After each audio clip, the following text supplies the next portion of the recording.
With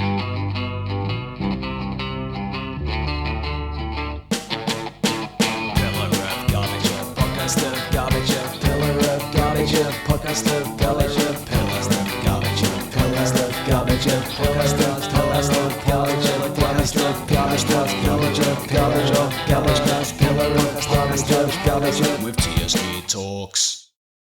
Hello, everyone, and welcome to Pillar of Garbage podcast, episode 15, the 400 subscriber special. To celebrate, I'm launching Pillar Coin, which you can all, buy online, pump it up, get them numbers, and TSD, to celebrate on his part, he's actually been feverishly rehearsing the opening number of his podcast-themed rock opera, which he promised to open this episode with a rendition of. Over to you. You fucking asshole. Okay. Pillar coin. It's the. Oh my god, I'm flopping so hard. This is like the worst possible improv. I think you might need to workshop this one a little bit more. This is the worst. This is like.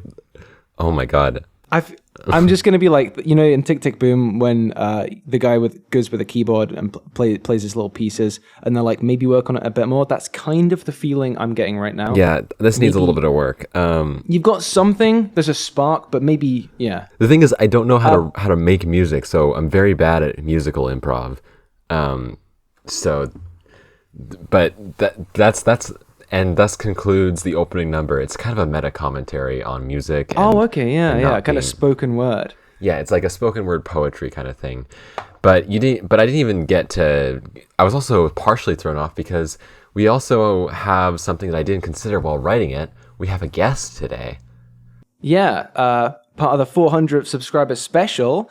They're calling on someone from the audience. Come on up here. People might know you as every Spider-Man ever. They might know you as the guy who always asks the cool questions on the Discord server, Not Quite Cool. We, now, tonight, know you as Chris. How you doing, Chris? Hi, I'm very good, thanks. Excellent. And so, Chris, you have your own YouTube channel, right? And you do Spider-Man stuff. That's what I've gathered from the fact that Spider-Man is in the title of your channel. And in fact, there is every Spider-Man ever is discussed in the channel. Could you tell us a little bit more about like what you do in your channel videos, giving the audience kind of a profile of who you are behind the questionnaire mask? Behind the mask. Yeah. Yeah, of course. I made the very normal decision after watching Spider-Man No Way Home and thinking it was having a whale of a time and really enjoying it, that I should probably read Spider-Man comics, and instead of reading all like any Spider-Man comics, I thought I'd read all of them. I thought it can't be that many. I'll make a list, make a spreadsheet. Took narrator. Months later of just discovering more and more and more, like uncovering layers of an onion. Had a spreadsheet full of all of these comics. Started reading them. I'm still in the process of reading them, and then I was like, I should do something with this. I can't just do this by myself. So I thought I'd make little recaps on TikTok, and then it kind of spiraled from there, and I opened up a YouTube channel because I thought YouTube's slightly better, slightly more archival than TikTok. And then I started doing other things like letting people know when Spider-Man issues are coming out, doing some video essays, and I got a whole bunch of those, and we'll talk about those, I'm sure, later. But yeah, it spiraled from the very normal decision of seeing a film I liked and being like, I should do that, but more. Yeah. And now it's my entire life. TikTok. I'm sorry, you're gonna have to explain what TikTok is to me as an American, because it was gone. What this app that you're speaking of? It's like it was gone. It's like Zhao Hongshu, right? Okay. I understand. It's like Red Note, but it's different because now it got saved by someone who I'm not going to mention the name of. But that's really cool. I don't think I've actually shared this with you, Pillar. But before I met you and the rest of the Pillar of Garbage server crew, and generally before I really knew anyone at all. This was even before I even met Connor and stuff like that. This was like way back in time of TSD. Yeah, you've not even met your parents yet or your siblings. Yeah. I was actually kind of just an amoeba. Yeah, in the distant year of February of 2021. Yes. I would make like short little reviews on TikTok of what I intended to be a bunch of other stuff. It really just ended up just being episodes of WandaVision. Nice. I called it TSD Talks TikTok Critique. It was, had a little bit of a ring to it. Is that kind of the birth of the nomica? Of the what? Is that where the name came from? Is that the right word? Nomica? Is that a word? Have I made that up? Am I mashing two words up? No, it's like nomenclature. Yeah, something along those lines. No, I'm sure there's. I'm thinking of something here. Carry on. I'm gonna fact check this in the background. Well, I mean, I don't remember anything of what it was like, but it was basically just me sitting in my room and just being like, yeah, this episode was pretty good, and then this part was pretty neat, and like, because this was like the point in my life where I was like, Marvel Disney Plus shows were like a new and cool thing, and so I was like, the possibilities were endless. Yeah, it was like this, and it started with WandaVision, which had this really cool and kind of interesting format change, and I thought, wow, it's going to be cool to see. This is where they're starting. Imagine what they're going to do next. It's going to be really cool to see all the different format changes and different changes in style and stuff that they're definitely going to do with all of these shows in the future, which I'm very excited for. So I have a different perspective now, but it was No, I'm right there with you, actually. Just a bit of Pillar of Garbage archival housekeeping here, just in case anyone's hitting the podcast release shelf after doing like a really deep dive of my back catalog and wondering at what point the tone of my Disney Plus Marvel coverage shifted from wow, this is kind of exciting, this stuff's been great so far, to oh boy, more of this. I started out in a very similar place to you there. And I don't think we should be gaslit by the internet into thinking that we were silly for that, because it did start off pretty fun. Yeah, that's not to say, I'm not saying like, oh, I was so stupid and naive and whatever. Yeah. It's just that like WandaVision is genuinely really cool, and it's just that not a lot of the shows were exactly like the parts of WandaVision that I really liked. Yeah. But that's just me. That's me talking about me, and that's you talking about you, Pillar. Chris, we're good at that here. Yeah, it's like 90% of the reason why you start a podcast is because you're really good at talking about yourself. Exactly. But Chris, you talked about, like, you said you do like TikTok. You did TikTok videos. Could you like tell us a little bit about like what you did in those videos? Because you talked about like was the it comics. like a similar format to what you do on YouTube, or was it just like the kind of precursor to that? It was slightly worse because it was naturally TikTok. Well, But yeah, it was a very similar thing. So basically, what I try and do is do a very quick recap of the story, so that if you want, at some point in the future, you can listen to the entire history of Spider-Man just by following these videos. And I'll cut out dialogue from all the comics so you can't necessarily read the comic by itself, because one of the key things I want to do is not just replace comics. I want people to go out and read them themselves. But it was basically short and snappy, and I tried to keep them under a minute, and then comics kept getting more and more complicated, and Stan Lee can't write with any kind of like brevity, so they got slightly longer there. But yeah, and it was really nice. Like there's a really nice comic community on TikTok, and they were really supportive. And I do other little skits and stuff alongside that, but for the most part, the core of it was these little videos that I'm still doing now every week, every Thursday. Which is impressive, by the way, because that's a lot of work. Yeah, I was going to say. Presumably you have a job or something else like that too, right? I do. I have a full-time job, and I'm a parent, and I found... Yeah, you've had some sort of severance procedure. You're just doing these videos. I was going to say, Chris, are you, in fact, a superhero yourself? Cause... Exactly, yeah. No, I just don't sleep enough, basically. That's also fair. I've found techniques, because I'm not very good at sticking to things. And one of the reasons these are so short is because when I started, I was like, I'm going to do long video essays, and then I would grind down to nothing and not be able to release anything because it would just never be good and I'd never be able to get it. And so I thought, if I can make something really quick, like within a couple of hours work, and I can get out there, I get the little adrenaline, little dopamine hit, and then I can make another one. So I've got a nice process now where I can make them reasonably quickly while still kind of maintaining the quality and also giving me those little like hits along the way. Like I'll write a script and that's a nice little hit, and then I'll do some video the image editing and get rid of all the dialogue, and that's another little bit that I can tick off. So that's my approach to it. It's interesting that you've done that, because I think we'll circle around back to this a bit later on, because one of the things we want to talk about today is kind of the process of getting started into videos and video essays. But it's interesting that because you've done come at it from this route, even before you put together your first, air quotes video essay, the kind of, the production quality on some of the editing of your kind of Spider-Man recap videos. I remember watching one of them months ago and thinking, okay, this is probably slicker than something I could do even. So you've kind of built yourself a really nice ramp up into it. And I think a lot of people, they get a big idea and they're like, yeah, I'm going to make this video essay. It's going to be great. It's going to be long. It's going to be super in depth. And then exactly what you described happens. They kind of burn out trying to make it perfect without having necessarily built a ramp up. And I often, whenever this topic comes up in, on the podcast or in any Discord servers that I'm in, and people talk about video essays, which happens a lot. Yeah. One of the things I always seems to be a common conversation topic. Yeah. Who knows why? But it's similar in some ways to what I did, but just that taking lots of little steps is actually going to get you to the big step quicker in some cases than just trying to take the big step to start with.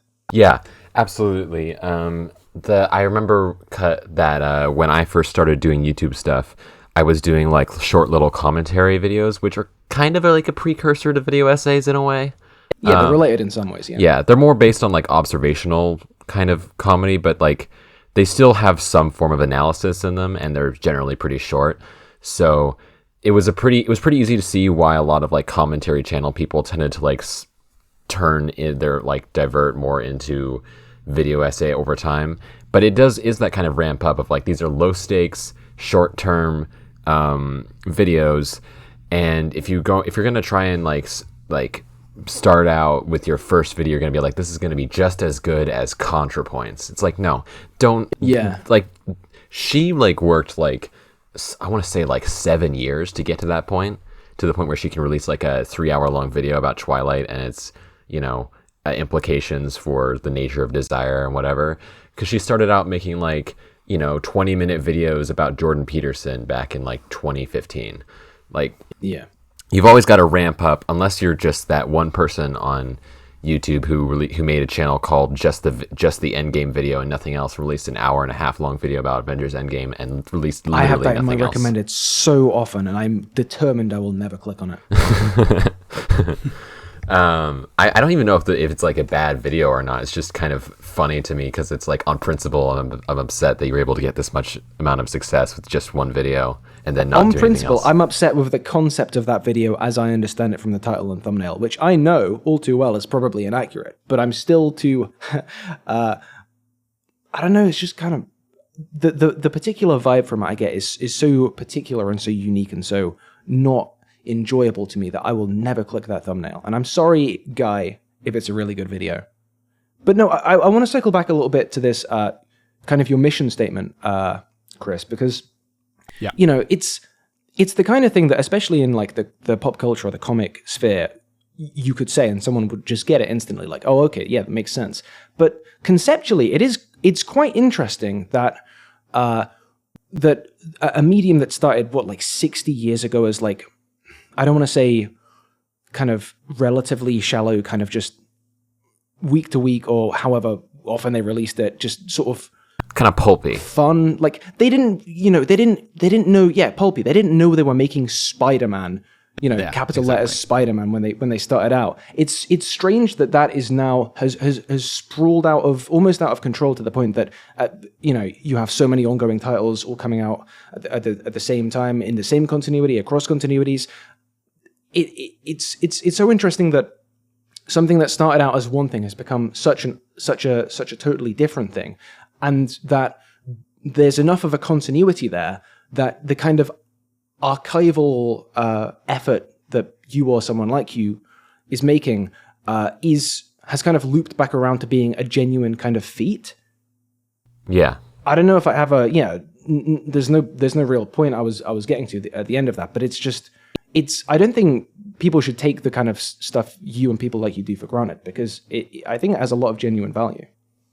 And like, I'm very much like, my work is coming off the back of other people that have done a lot of work. Like there's amazing websites that allow me to like find out information as to like what the situation was like and why this cover was this cover and why this artist changed. People have done some really interesting work, and like, as you say, there's a video in this somewhere that I want to do somewhere down the line, but it's really interesting to me that like 60 years ago, just over 60 years ago, it was Stan Lee didn't want to use his real name because working in comics was so not prestigious. The people that worked in comics tended to be Jewish because no one wanted to hire Jewish people, and so they would work in the medium that no one really cared about. And then like 60 years later, I take my son to school, and every kid has a Spider-Man backpack or Spider-Man socks or a Spider-Man coat. Like, it's everywhere, and it's become like, it's crazy.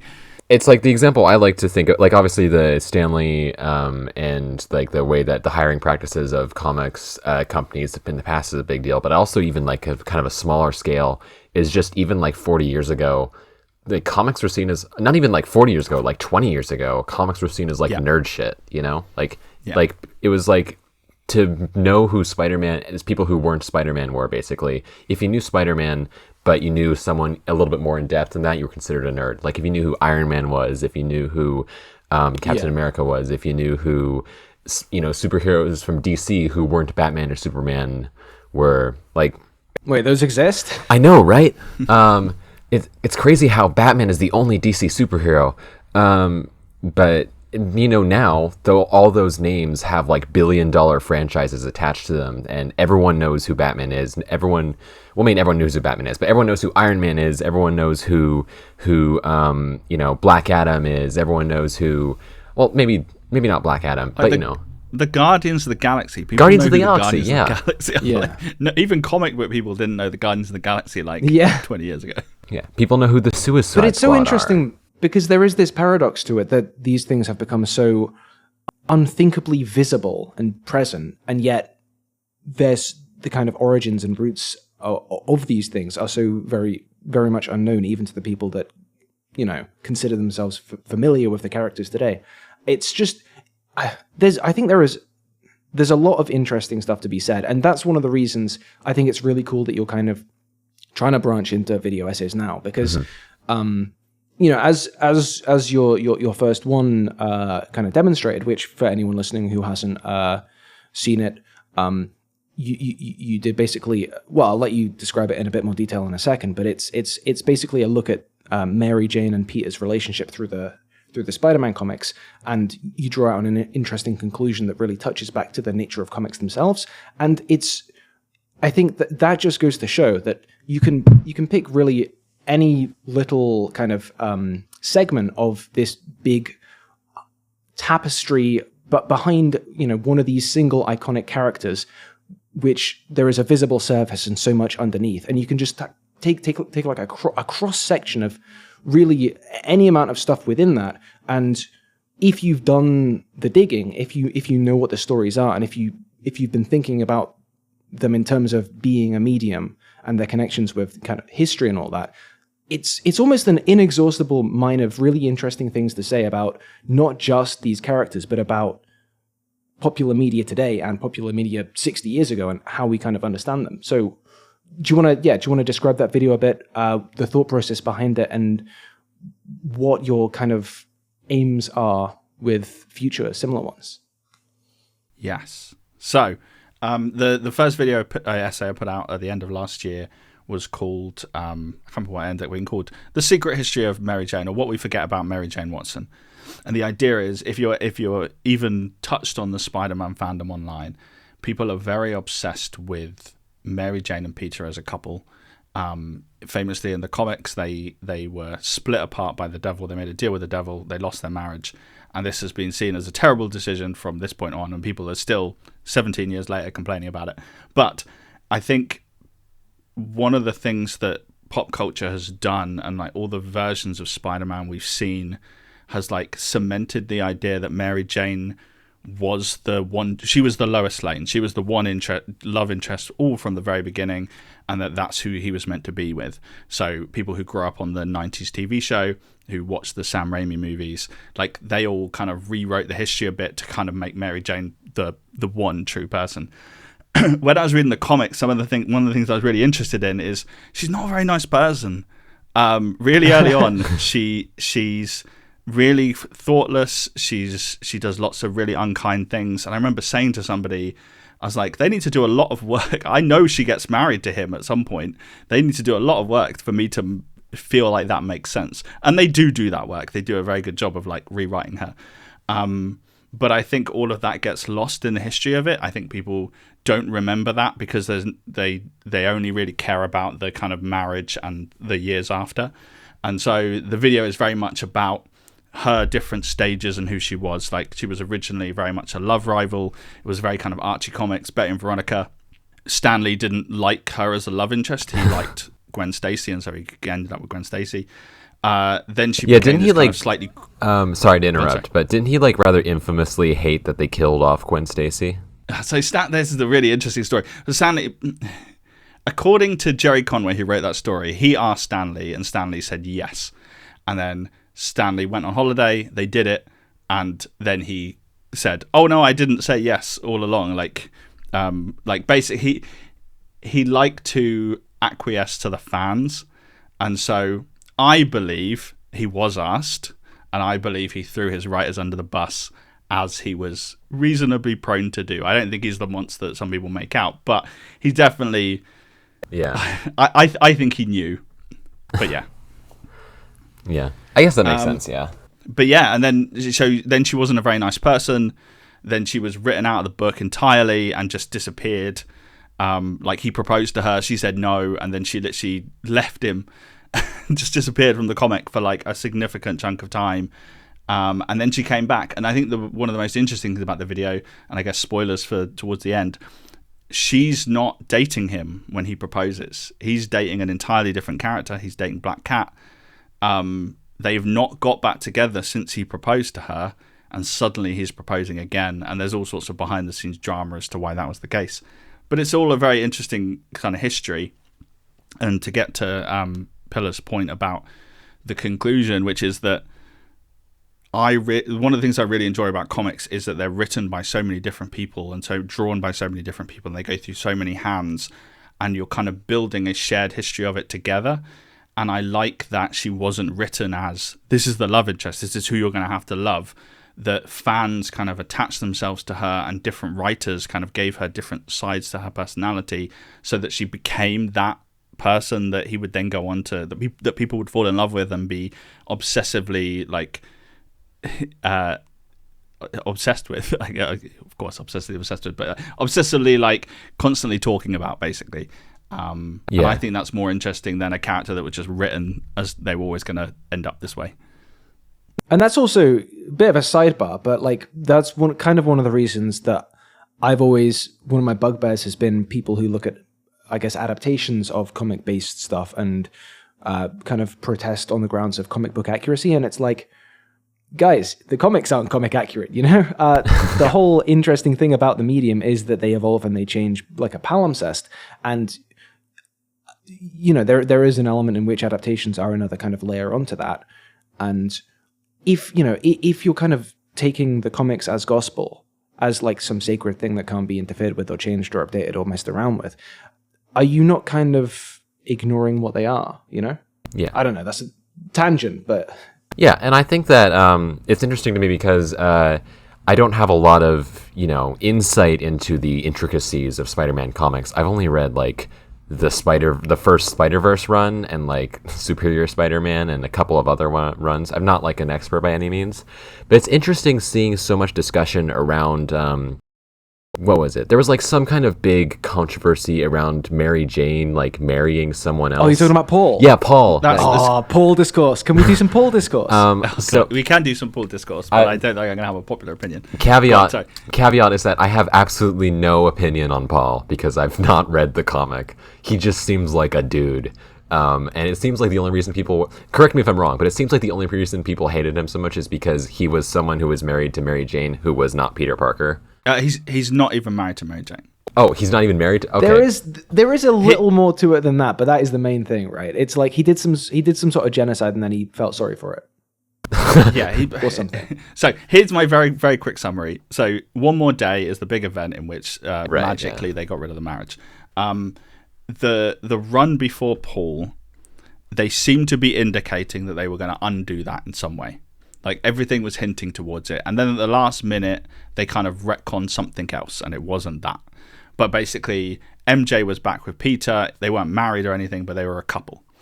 And then at the start of the next run, the run that's just happened, he is suddenly, there's a 6-month time jump, and he is not with MJ anymore. And MJ is in a relationship with a guy called Paul, and she has kids. And it's like the final sort of twist page at the end is she's got kids now, and she's got another partner.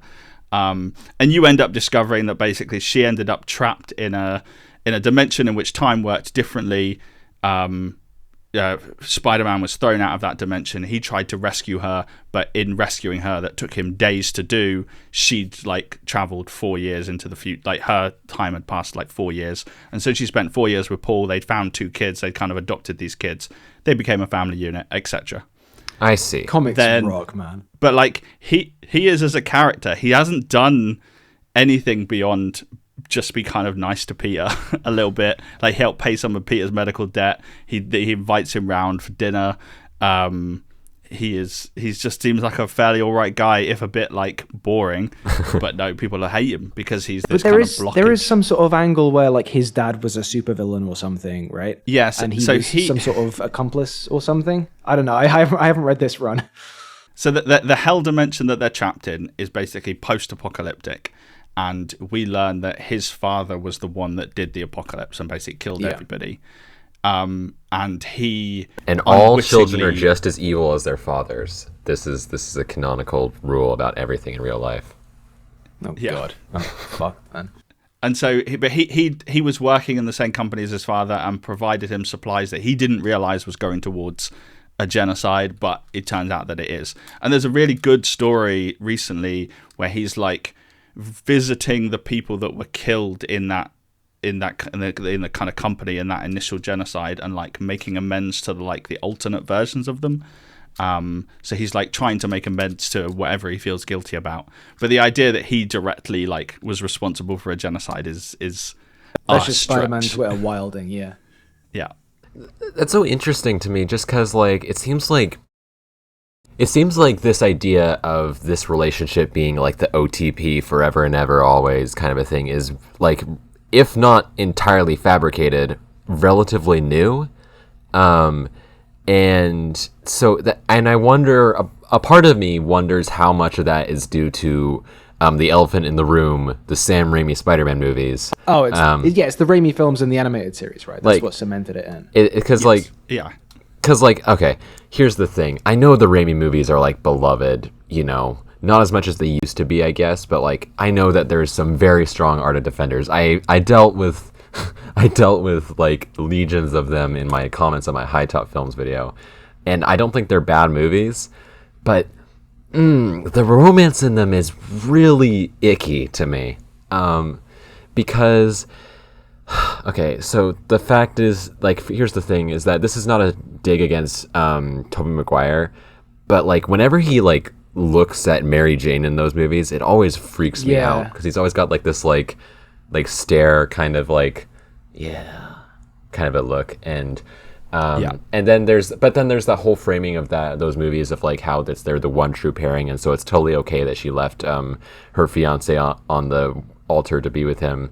And all this kind of stuff, and like this implication that like he's just the nice guy who was next door to her. So I don't know. There's a lot of weird stuff in there. But all that aside, the fact that those movies have cemented themselves so much into the mythos of Spider-Man as a character kind of makes it so that like a lot of people's first introduction to this relationship is like them as this one true pairing kind of a thing, and so it makes it really weird whenever there's whenever someone's like talking about it and they're talking about it from that perspective, and you can kind of tell that they're basing that off of these movies. And especially from what I've seen of Mary Jane in the comics, she's a lot more, what's the word? Well, I guess you put it pretty well, is that she's not very nice in the comics, and in the movie she's like this like kind of, girl next door, kind of almost a wallflower, very like passive, like, yeah, oh, it's okay, it's whatever, what's going on, Peter, kind of a thing. Yeah, she's certainly not the MJ from the 60s, right? Yeah. Yes.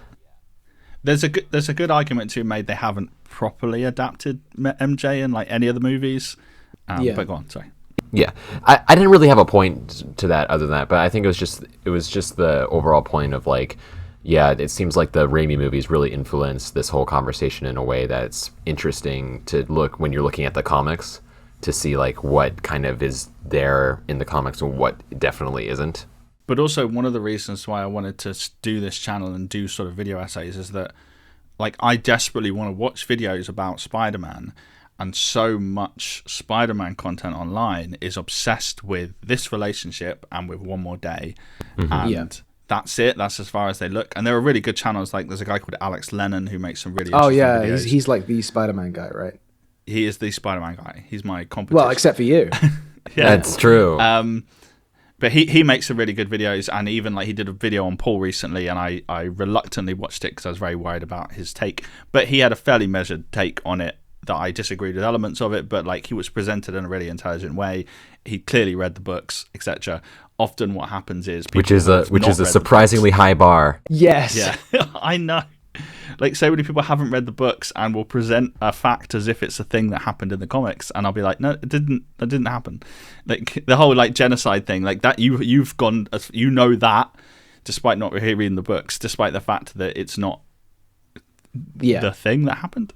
Yeah, it just gets filtered through the distorting mirrors of Spider-Man Twitter.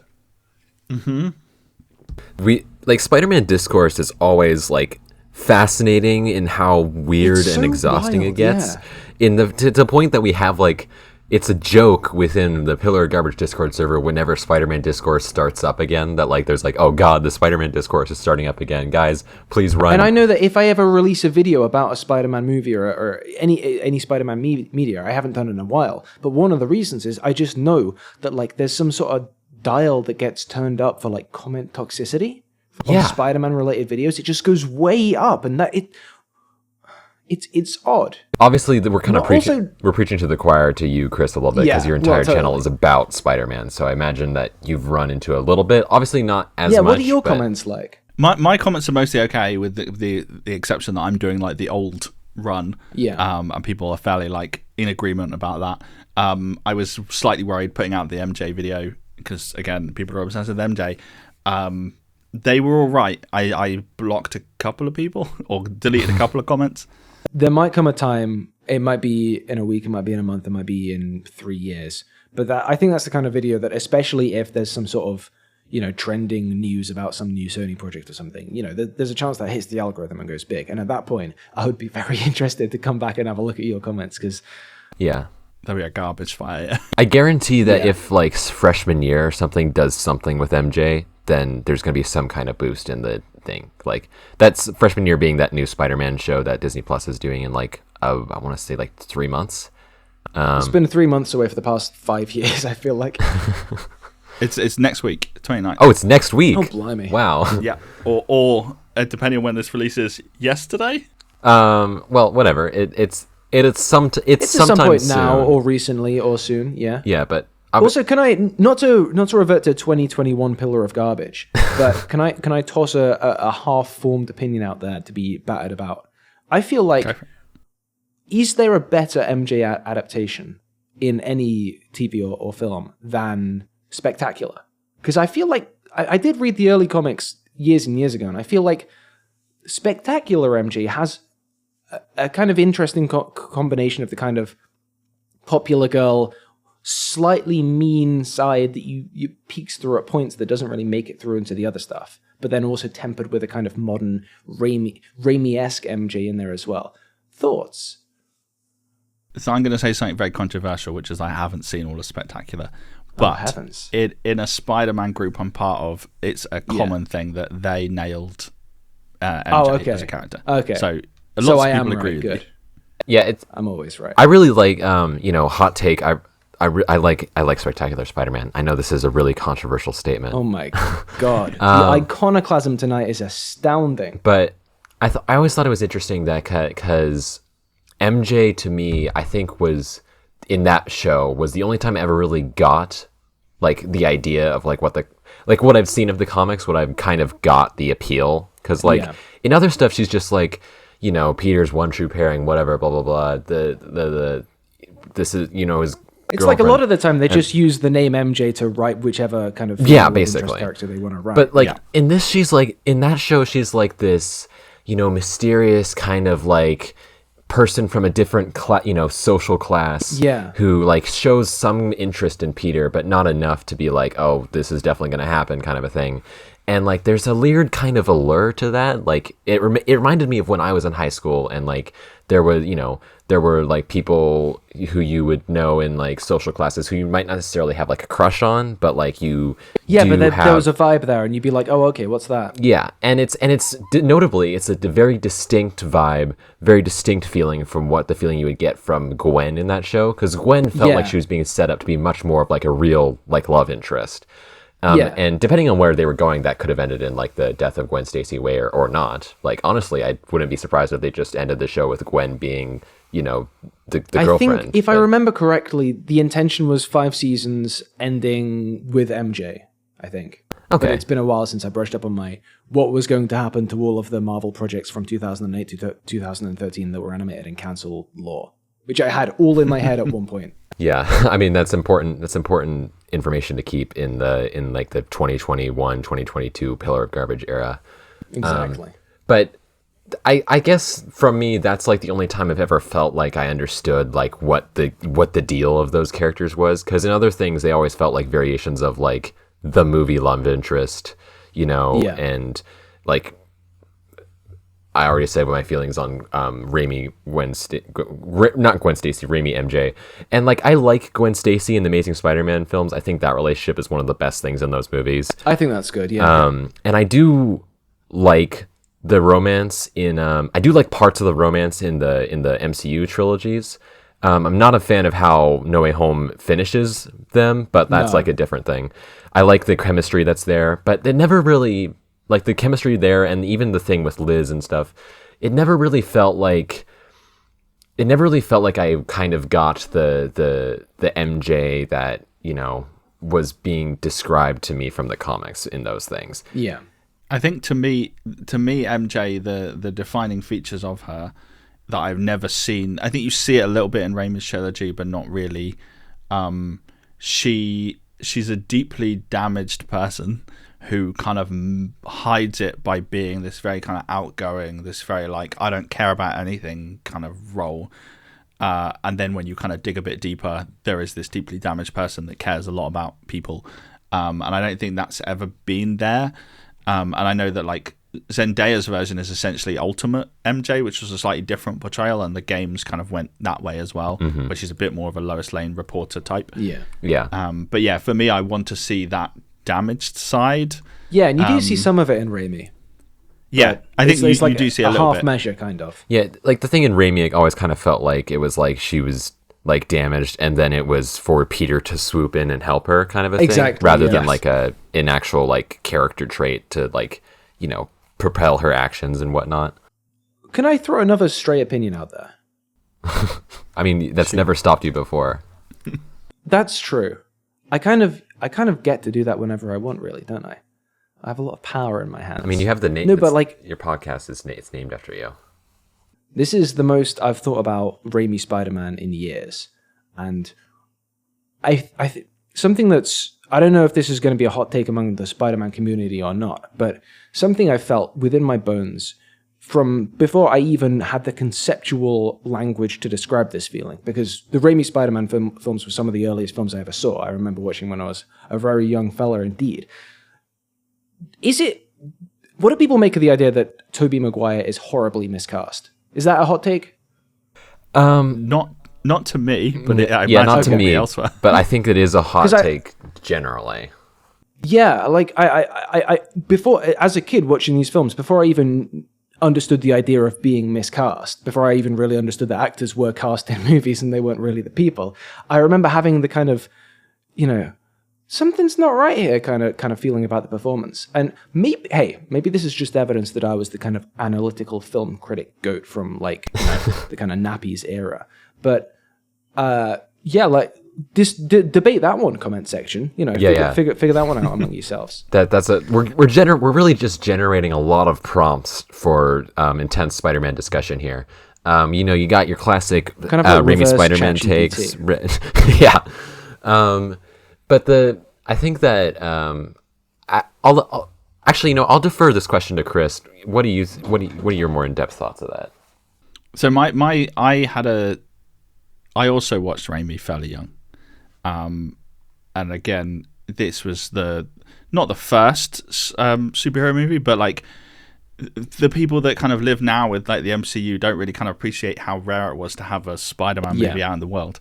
So I loved it. I thought it was incredible. 3 less so, but then I saw Amazing, and I saw what Andrew Garfield did with the character. Yes. And that's when I went, oh no, okay, Tobey Maguire wasn't the right guy. Yeah. So I wasn't quite as astute as young Pillar, where you were like, oh, he's not the right guy from the off.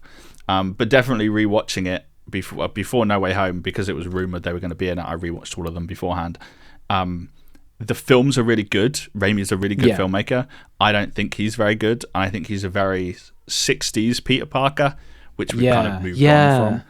Okay, this is good. We're forming consensuses. Yeah, I think that that's also a really interesting caveat, is that I do think that the Raimi movies are good movies. Like, specific feelings about, character preferences or whatever, when viewed in the vacuum of like, there's a reason that they like touched the hearts and minds of children for a generation, kind of a thing. Like, they're very compelling and like very like visually, they're very well directed movies. They're very well told stories, even if they don't really feel like excellent adaptations of every single aspect of Spider-Man. Like the Tobey Maguire thing, I think, is that he gives a good performance. I think he's a good actor, and he's for sure a good actor. He did like Seabiscuit and stuff. For those of you who only know him as Spider-Man, you should watch some of his other performances and watch him really, really go wild. But his Peter feels like, it's hard to say this in a way that's not mean. His Peter kind of feels like a guy who's really, really, really self-conscious and not very confident at all, in a way that kind of even makes the fact that he is Spider-Man weird.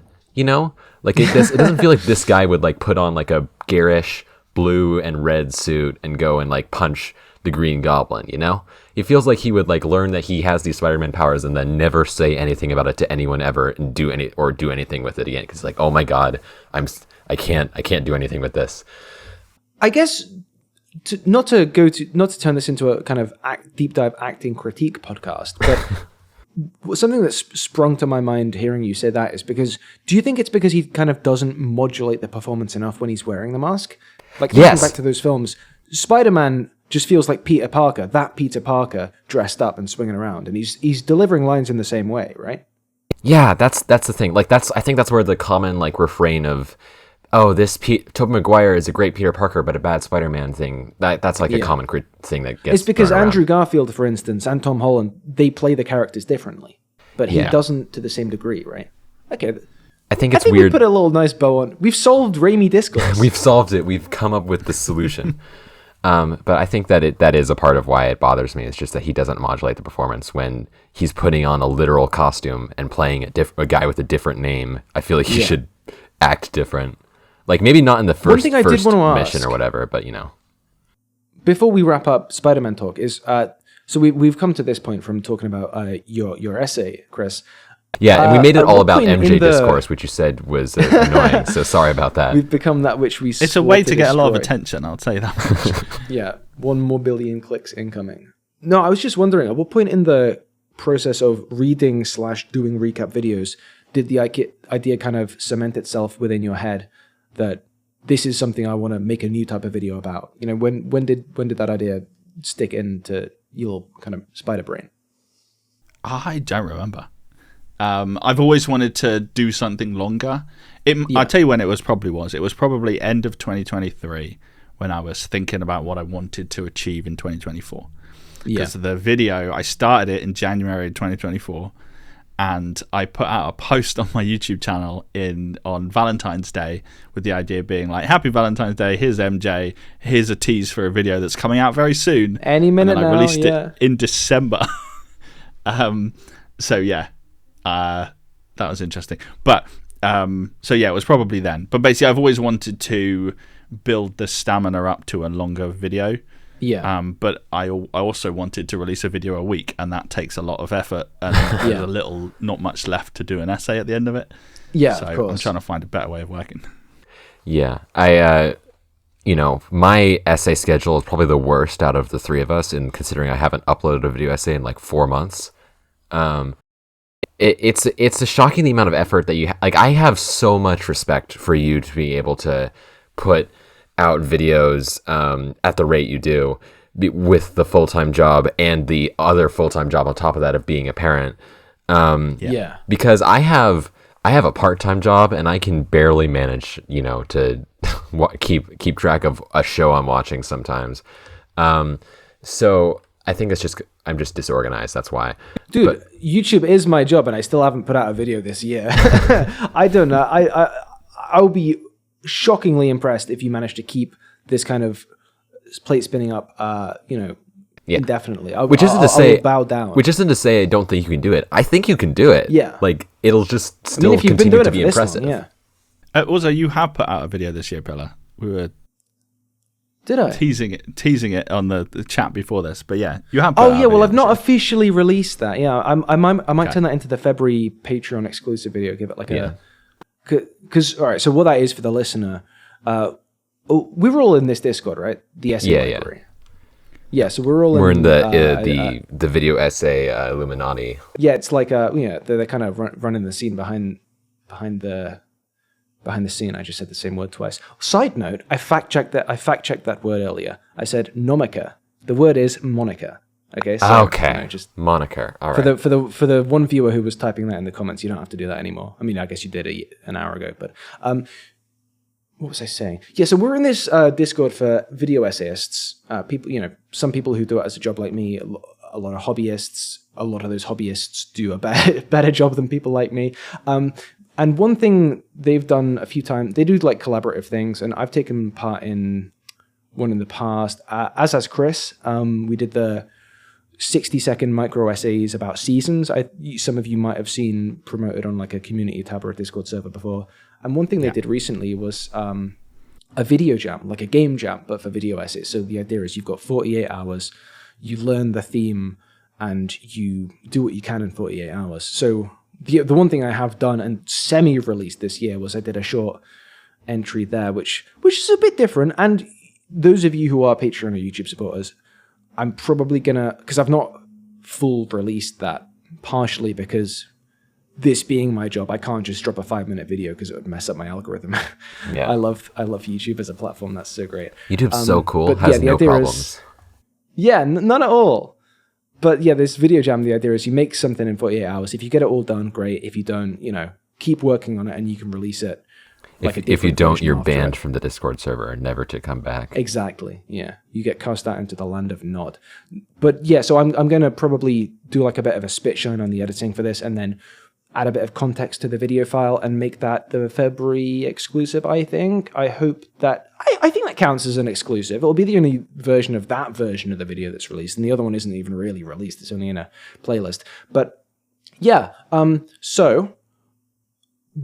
A good segue here is that's a bit of a different kind of video. For me, that's trying out the video essay format as kind of reflective, contemplative essay rather than analytical essay. And we want to talk a little bit before we get into Comment Corner about the experience of doing a first video or doing a first style of video. So taking this back to the MJ video, I am interested. You raised this as something to potentially talk about beforehand, Chris, but I think it's an interesting topic. How did like pressing publish on that video feel compared to the recap ones? Considering that I'd released like 60 videos that year, I was so nervous that week leading up to it. Yeah. Like really, really nervous. And like, there was, I think an element of that is that a normal video for me takes maybe 5 to 6 hours of time to like put together. Mm-hmm. This was literally a year's worth of work. And I was like, what if it just bombs? What if I like load it up and it gets like 20 views? Yeah. And so I set in my head, I was like, right, 1,000 views would be like a success to me. That would be worth the time, etc. And kind of pressed go. And I deliberately did it in a time where I was going to do something else. Good tactic. I had like people to meet or whatever, and I had to not pay attention. But yeah, really, really nervous. And I don't get how you guys do it. I don't get how you like put your heart and soul in a month's worth of time or however long it takes into a big long thing, and then put it out to the world with the idea that it can, because YouTube's wonderful, just flop for no reason. Those grey arrows kill me off, man, honestly. Yeah. They do all psychic damage to me. But yeah, your video did really well. It did. It's the best video on my channel. Yeah. Hell yeah. Well deserved. But TSD, you're kind of in a somewhat similar place in that before you were doing video essays, you were doing non-video essays. So was there ever a point for you where you put something out thinking, okay, this is kind of like a first step into a new video essay form? Was that kind of because you kind of did like a segue through, like you did some kind of spoof documentaries, like with the Morbius thing. Yeah. I forgot about that video. Was it the HiTop response? It might have been. That? Hold on, let me look at my channel real quick. Let me open up YouTube Studio. That, but I'll fill some the Morbius. I know if you got thoughts, go for it. I was just saying the Morbius mini documentary. That's still one of my favorite videos I've ever made. I think that was so funny to work on. Kind of captured the zeitgeist, yeah. Yeah, because I really love mockumentaries. You know, go figure. I made my first major show about the. Cannot say that doesn't track with you. Yeah, my first major creative project after doing like TSD Talks was The Auteur, which is entirely a mockumentary show. And so I thought it'd be really funny to make it, because I thought that like there was all of this memeing around like Morbius is the best grossing film of all time with these absurdly high, box office grossing and critic scores and whatever. And I thought like, okay, well, what if I take that a step further and apply like what a world where that was literally happening would look like. And I don't know. I'm making it sound a lot more like, intensive and thought provoking than it is. Yeah. But it's because it's a shit post about Morbius. It's fun, but it's fun. It's fun. If you guys haven't seen it, you should watch it. So to answer your question, it was kind of a slow transition for me because I started out doing commentary stuff. Actually, no, sorry, that's wrong. I started out doing like skit comedy stuff, and then don't watch any of those; they're bad. Ryan George, who? And so then I tried to make like a cinematic universe of them all, and it was really weird. But so what the commentary thing ended up being was that I would do commentary stuff, and then I'd mix that in with movie reviews and do a similar format for both. And then gradually I would focus more and more on the movie reviews, and those movie reviews were slowly turning into essays. Like my first video essay is a short little video that's like 8 minutes long that's called I Have Some Thoughts About Online Movie Criticism, where basically I just like talked about how much I didn't like CinemaSins and stuff. That was pretty much the thesis of that video. But then after that I did something called the Twilight Experience, where I read the first Twilight book and watched the first movie and then visited Forks, Washington, all as like one kind of thing to understand like Twilight from the inside out as this cultural phenomenon I had no real context for. And then I kept going, and then I made and then like the first proper video essay I made that got any success was my One Villainous Scene video about Knives Out. And then after that, I was just like, you know what? I'm just going to do video essays from now on. That's my thing. I think you actually had a similar kind of a thing. You your second video. Yeah, my second video.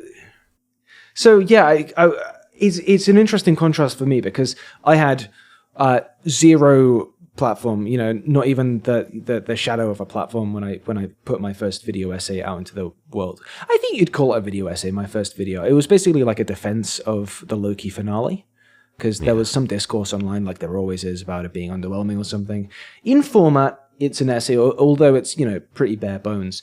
But like, I made that because I felt, I don't know if I've said this before, but like basically, I was doing my master's, and it was the period of the pandemic where it was like stuff was like open again, but like I was one of the people that was like, I'm gonna do my part to kind of stay more or less isolated and try and not spread stuff on. So I was kind of just doing my master's in my room, playing CS:GO with some friends, and then at one point I had the kind of slight falling out with my kind of gaming group that every male who plays games in their 20s has like 3 times a week. And I was like, well, I can't play Counter-Strike for the next week.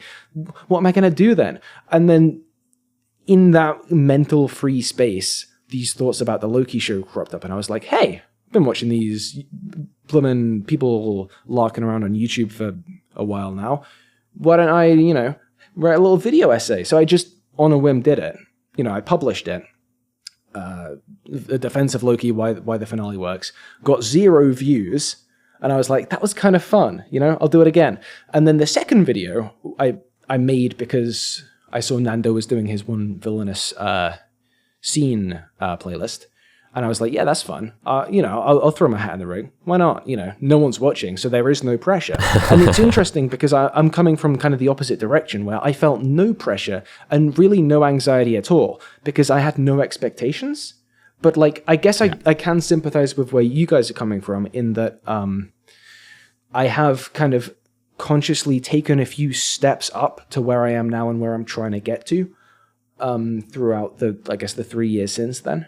And each time I try and elevate, put more time into something, put more research into something, try something new out, then I do get like the kind of maybe 15, 20% more nervous. Because I am always a bit nervous, when it comes up to the publish time for a video. Even if I've proof watched it like 6 or 7 times, I'm like, oh, goddamn, am I going to press publish and like the video file's going to get corrupted and there's going to be a bit of blank space or no audio? That'd kill me, And it obviously never happens, but I always have those worries. And they're not helped by the fact that every time a little thing does go wrong that I don't spot, like a misspelling of a word in a caption in the sloppy economics video. Perverse. I get at least one comment pointing that out a week. Or like in the Starfield Pronouns Guy video, it was so strange. At one point in the video, there's like this really audible kind of horrible clicking, glitching audio sound, and that wasn't in the video file I have locally on my PC. So I don't know what happened there, but like all these little mistakes, like they get into my head, and I guess that's just the nature of like getting to the point where you do have a bigger audience. Mm-hmm. But it's kind of it's funny to think that that's ramped up for me in a kind of an opposite direction of you guys taking this step onto existing platforms and, making your list, checking it twice. Whereas I was just kind of like, yeah, throw together a video. Audio quality's dog shit. I don't know how to edit video at all. Throw it out into the ether, get 0 views. And I mean, that thing always happens whenever you make any kind of new step. Like, privately, I'm a little bit kind of terrified that this whole Kings Creek thing's not going to work out. Like there's always that I've never done something like this before. And there's always that little part of me that's like, whoa, what if this is terrible and everyone hates it and everyone calls you a stupid doo-doo head for the rest of your life kind of thing. But, I think that the best way to, deal with that, I guess, is, I think this is something we've all realized, is you just do it. And then you can't let yourself get caught up in it. The hope, which I guess is your hope with Kings Creek, and what I was hoping with my MJ video, is I made a video I'm really proud of. I'm sure you're going to be proud of Kings Creek when it comes out. There is an element of, if it doesn't work, at least I'm proud of what I did. Like, it's the type of video that I'd want to watch. So, but then you can say that all you want, but then there's still that concern. But I want people to watch it. I put lots of work into this. Yeah. Oh, it's tough for me because then the first month or so after the auteur finish, I like tried to watch. I couldn't watch it just because like I was like so in my head of like, oh, I know how every single part of this was made, and I can see myself, like I can see my fingerprints all over this thing, and so it like makes me like physically cringe. Just like it's so personal. Yeah, I put something out there into the world, which isn't to say it's bad or I'm not proud of it. I am proud of it. Although I guess to prove your point, it's just a harder process. It doesn't matter if I say that because I can just say that, but I am genuinely proud of it. It's just that it's hard for me to watch it and view it as it's like as I meant it to be viewed because I have that deeply personal connection to it. So, yeah. The thing I always go back to when thinking about issues like this, because I do think about them a lot, because it's scary putting yourself out there, is in another life before I was Pillar of Garbage, right? When you were name redacted. Yeah, when I was name redacted, my primary outlet was musical. Like I've been in a few bands, and the band I was in when I was at uni, we weren't big, but like, we had a decent amount of gigs in the local scene, sometimes in front of crowds that then made me feel very scared, and I guess probably would today, although, probably fewer people than are listening to this right now. But like, I'd always get so nervous, even after knocking a few beers back before going up on stage, right? And through the first song, I'd still be bricking it. But then, for the remaining 6 or 7 songs of the set, wait, is that the wrong expression? Like shitting my pants is what I meant to say. Okay, I genuinely didn't Did know I what mix you're trying two to idioms say. up? Okay, yeah. I would be scared and frightened. But then for like the 3/4 of the time up there, I'd just be like having the time of my life. But and that's how it goes. You have to. The first step is hard, and then when you've made the first step and you realize that, oh, actually, I can do this. I can make this step. Then that's when the fun kicks in. And like if I feel like. Obviously, this is past tense for me, and to some degree, I guess this will be true for you, TSD. Like, once you've done the videos that seem like new things, seem like stretches, looking back a year or 2 years afterwards now, I feel like, me personally at least, I've done a lot of stuff I'm really proud of that I never would have imagined I could have done, and that you don't even see that until you make the scary step. So I feel like the MJ video, throwing this back to you, Chris, like, what's that going to be kind of a doorway to for you that you sort of maybe wouldn't have thought about a year ago from now? You got anything else on the docket? I mean, yeah, it absolutely makes me want to do more video essays. I've got a couple of ones that I'm hoping to get out before April around, like, there's a fun one about what Spider-Man's kryptonite is, which I'm kind of hoping to get around Superman, so then people are searching for kryptonite, hopefully, because they're watching Superman. But I think that's got a fun conclusion. There's one recently where I was talking about like why Aunt May looks 1,000 years old. And there's some really interesting science about like people are younger, like people from a while ago looked older despite being in their she's supposed to be in her 50s, but she looks 1,000. But if you look at pictures of 50. People, yeah, wasn't she? The actress really was like 80 in the Raimi movies. Oh yeah, that's it. They just went on what she looked like, but I think she's supposed to be 50. I think Marissa Tomei is what she's supposed to be. But anyway, there's a really interesting science there. But I'm trying to come up with a way of doing them. Like one of the things I found with the Mary Jane video and how I got out over the line in the end is that I cut it into bits, and then every night I would record a little bit and then edit that little bit, and then I would have that little dopamine hit. And so that's going to be my approach going forward, and hopefully get a lot more of those type of videos out.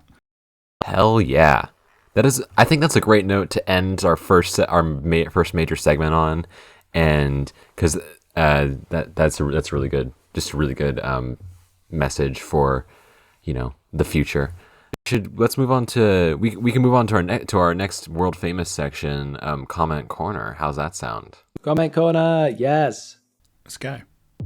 You're right fucking shit, you are. Well, technically that isn't true. I say the British are analyzing our American characters. To me. I don't think you should include him with the rest of them. Like, there's something wrong with association. Gunfire association, baby. Channel name checks out. It's Comment Corner. All right, so how we usually do this is our new tradition is to have the creator that we have on board just do their first do your thing. Speak your shit. I can't speak. Because I can. What TSD is trying to say here is, hey Chris, why don't you tell us about some comments you've got? So I found it really hard to like find a good comment because a lot of my comments are just either people saying really nice things, which is great, or people talking about Spider-Man, in which case it's really niche and who's going to care. I went viral on TikTok last year for, of course, all the videos that I put like loads of effort into. No, I get like a couple of hundred views. This went like 2.5 million views, and it was a little joke of me. The prompt was say something in a movies that what a movies keep getting wrong that really annoys you.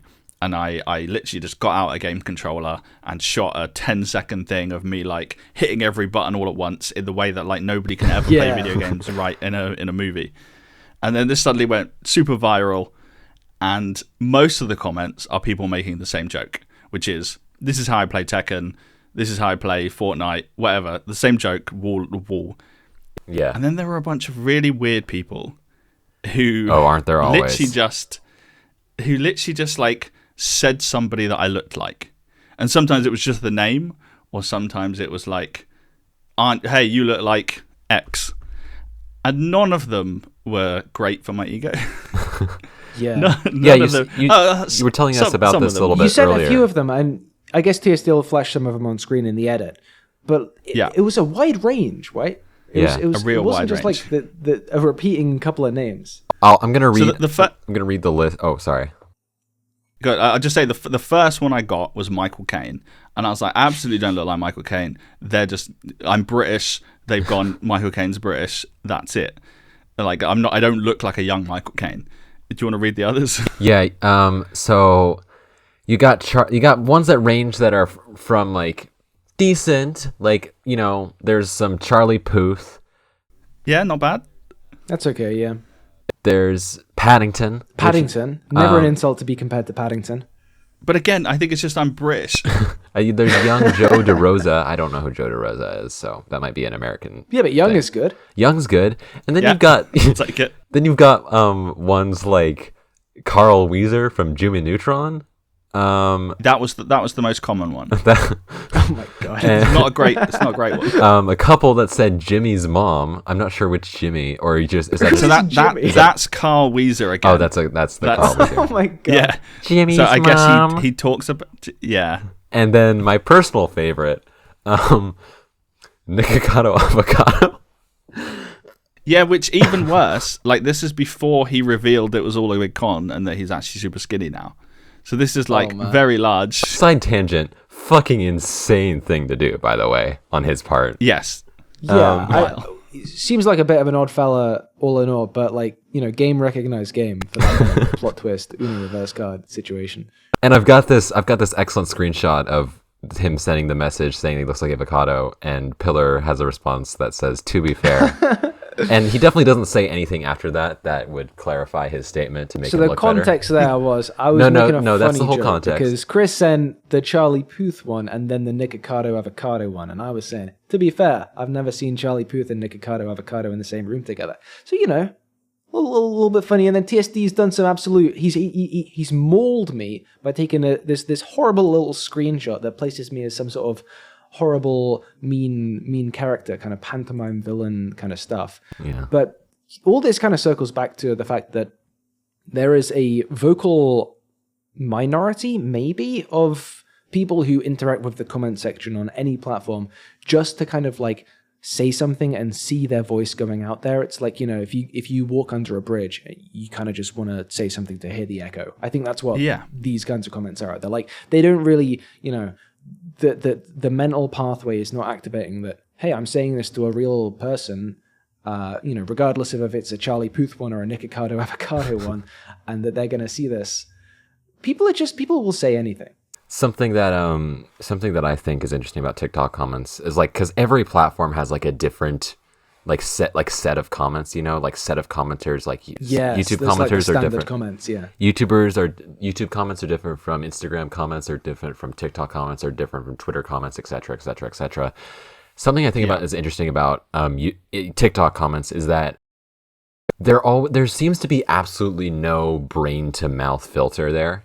Like it's not even that they're necessarily mean. It's like, at least in comparison to other platforms, obviously they're mean. Yeah, they haven't thought. Their brain has activated their fingers to type the comment, and it's gone straight through. Like, it's a common trend on TikTok, or at least it was 3 days ago. I haven't used TikTok since TikTok 2.0 might be different.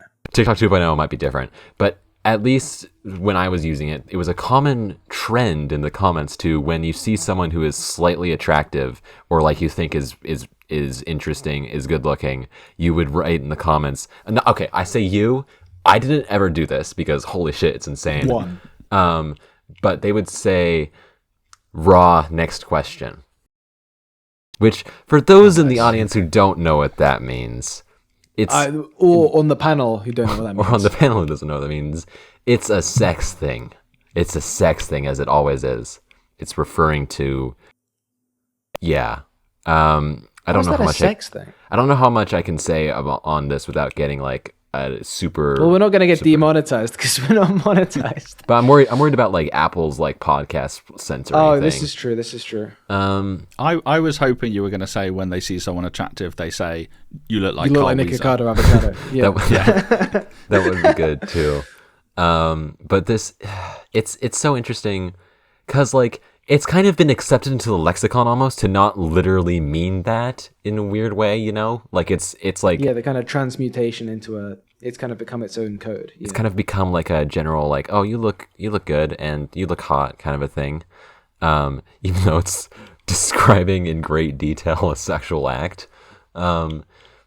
So it's just fascinating to me how language permutates and translates on different social platforms, I guess. This has got me thinking, if and when the Pillar of Garbage face reveal happens, who are they going to say I look like? I'm going to have to brainstorm this. We can't tell you because I don't know what you look like. I have some ideas. I mean, I can flash the camera on. Oh, I can flash the camera on now because you guys aren't going to dox me. I mean, if you want to, I guess. All right. Why not? Yeah, this will be a fun game for the 400 subscriber special. You guys can. I'll do my comment. You guys can think about if I look like Nikocado Avocado, or maybe the guys from Smosh, you know? Maybe. That's a very wide margin now. Yeah, I mean, it's going to be one weirdo YouTuber or the other. Okay, right, you ready? You ready for this? Sure thing. This is like the visual equivalent of bleeping. Hi. Yeah, Hi. You guys are getting bleeped. Hi, guys. This is my flat. All right. Perfect. That's all you got. I've got a comment. You guys want to hear it? I've actually picked out a themed comment today. Sure. This is a new comment. Actually, hold on. I just want to say that the person that you remind me of is not someone who's famous. You just look a lot like someone I went to high school with. So that's the only thing that was going to my mind. Yeah, I think you look like the guy. Did you go to high school in England? Because if so, it might have been me. I don't think I did, but I could double check. All right. Well, while TSD consults the chart, this is a comment on a video I did years ago, How Spectacular Spider-Man Built Its Legacy, from Sean Sommerhalder. For context, because not many of you guys will have seen this video, it's basically just honestly fairly basic, hey, this program was good because of this thing it did, you know, the way it introduced its villains, blah, blah, blah, you know? It's a Spectacular Spider-Man good video. And he says, they didn't try to be woke or built a connected universe. They focused on Spider-Man and his characters, no non-related characters, and no diversity DEI BS. No. Oh, it's a classic. It's a classic YouTube comment. I just think this comment rocks because like there's a few layers. One of the layers is obviously, how have you even found this video, man? You know, if you're going to be saying this, you've clearly not found it from my like video archive like by scrolling down 2 years. Point two, I love the like kind of yes and energy of like the YouTube commenter who will like just project his own opinions onto a completely like a blank slate of a title and thumbnail like this one has, because obviously the thumbnail is not like Spider-Man tick minorities X. You know, there is nothing in the packaging of this video to tee this guy up for his little anti-woke Spider-Man kind of soapbox. So you almost have to respect the way they just walk into any space and confidently, incorrectly assume everyone else is as fucking stupid as they are. The thing is that interactions like this always remind me. Oh, sorry, I didn't realize. No, it's fine. Okay, take the floor. So the thing that this discussion always reminds me of is that one comic that someone drew of like Spider-Man 2024 versus 1994.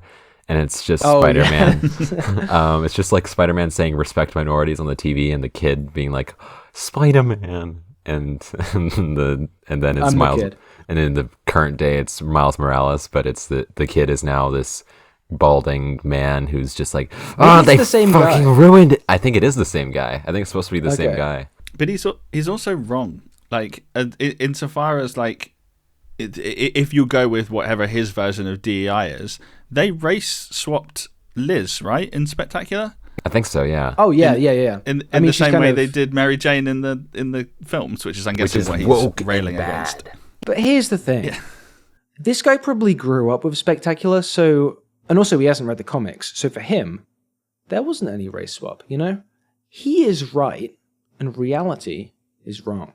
Yeah, it's this classic thing of like, it's like when people talk about how fucking Star Trek wasn't woke, and you know, it's like the past is always perceived as like, you know, like no matter where it was, what was actually happening in the present moment of that time, it's always perceived as like this past thing that was happened, and the way it was perfect, and so once you're trying to change it from that, that's when you're making things worse, kind of a thing. Yeah. And also to round it off, I would like to quote the evergreen meme that pops up from time to time. It's a cat wearing headphones saying, "Every superhero is woke, dipshit. It came free with the fucking concept of fighting social injustices." That's so true. We could all learn something from the cat. I mean, Chris, obviously you're, you know, right now, I don't know about right now. I don't know exactly where you are in the comics run, but you've been reading the old comics runs, and I'm sure that you can attest that the comics in their own ways were fighting societal injustices and tackling social norms in some way.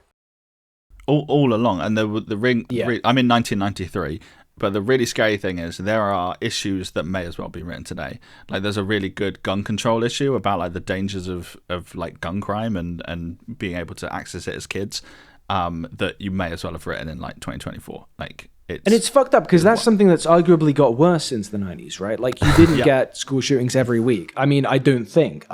Obviously, I guess Chris and I are kind of interpreting American. Yeah, no, you're right. From a little bit afar. School shootings were like when Columbine happened in 2001, which was like 5 years after. They were kind of trend setting. Yeah, it's like it was 2001, so it was like years after what I'm assuming this comic run was. This issue you were describing was made. It was a huge deal because no one had ever shot up a school before, and it was, you know, correctly seen as this fucking insane thing to do. And it's wild that we live in a society where that's a possibility, and now it's so commonplace that it literally isn't newsworthy anymore because it happens so often that like there's like. It's the fact that the Onion has got a stock article that they run every single time. It happens. Yeah, exactly. That is and hey, not to get political, right? But you're saying this on a podcast with two British people. Counterpoint: we also had a point where someone shot up a school, and then they did gun control, and then it didn't happen again. Well, hold on now. You're suggesting that we change the norms? I don't know if I can get behind that. Just throwing something out there. I've been throwing stuff out there. Norms! Maybe this is the crazy one. Right in the norms. Pillar is talking about an incident called Dunblane. I was in primary school when that happened. Not that primary school, but it was suddenly like post that, suddenly we had like keypads on all of the doors, and that was the big change for me as a kid. Mm-hmm. But yeah, the whole country just fucking changed overnight. in a really strange way. But the good thing is, like, I'm a few years younger than you, and I didn't even have any conception of that being like a thing, because by the time I was in primary school, we'd fucking sorted it out, and then kids didn't have to be scared anymore. That sounds so nice. I'm so happy for you guys. Sorry. Yeah, sorry to kind of rub that in. No. We'll talk about our healthcare next and how Oh, awesome. It's not great, but it's better. I've actually got a kind of bit in the upcoming Severance video, almost kind of healthcare adjacent. Hey, well, I guess maybe we'll talk about that one when that comes out. Do we want to move on to questions? Because I think we've got a few questions. I before I move on to questions, this is going to be very, very short, but it's just kind of to the point of me getting insane comments on the HiTop Films video. I literally got one while we were recording. Okay. And it was... Wow. I just want to mention it because I've talked about this type of comment a million times before, so I'm not going to go into a whole thing, but it's just a guy saying, HiTop's view is biased. No shit. It's almost like it's his own opinion. Oh my God. I'm not even going to address this. I've talked about it. Unplug your keyboard. I've talked about this Throw so your many computer in a times. lake. Every possible, I've talked about it in the comment sections of this video. I've talked about it on this podcast. I've made a separate video talking about it. I'm not going to entertain this anymore.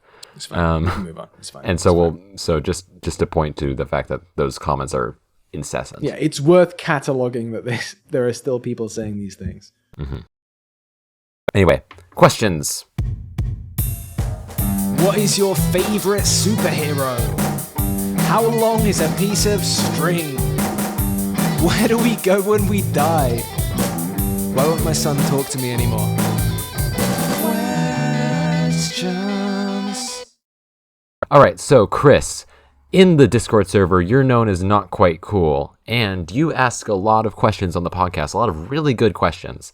So this episode is going to be unfortunately the worst because we're not going to feature. Yeah, we any can't questions. answer any of your questions. Yeah, because you're here. No. So, but I did ask the server for any questions that they would want to ask you.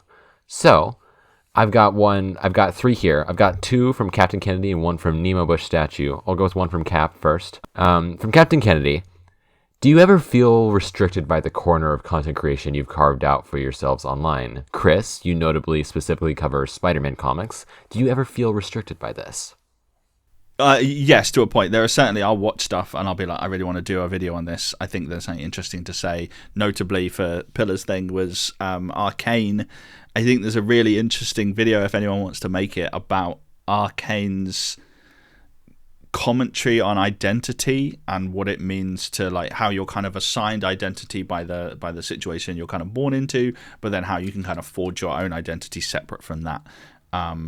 And you see it, without going into necessarily spoilers, you see that like across the kind of sort of poor rich divide of Arcane, and you see characters essentially changing their identity into one of kind of like myth in a way. And I think there's a really interesting kind of exploration there that I absolutely do not have time to get to. Even if I wanted to write it, I wouldn't have time because I wouldn't really have a place to put it. Yeah. I've tried to, like, there's a couple of videos I have that I want to make that I've tried to, like, slightly cheat a bit. So I'm going to do a DC Ember where I'm, like, reading DC comics and doing some videos about DC. And I think there's a really interesting, I read Supergirl, Women of Tomorrow, which if you haven't read it, it's fantastic. And they're adapting it, and we're going to hope Yeah, that's the one they're adapting for the James Gunn's. Yeah, I heard Nando talking about that. It sounds really cool, like the kind of alien planet kind of situation there. Is that the one I'm thinking of? Yes.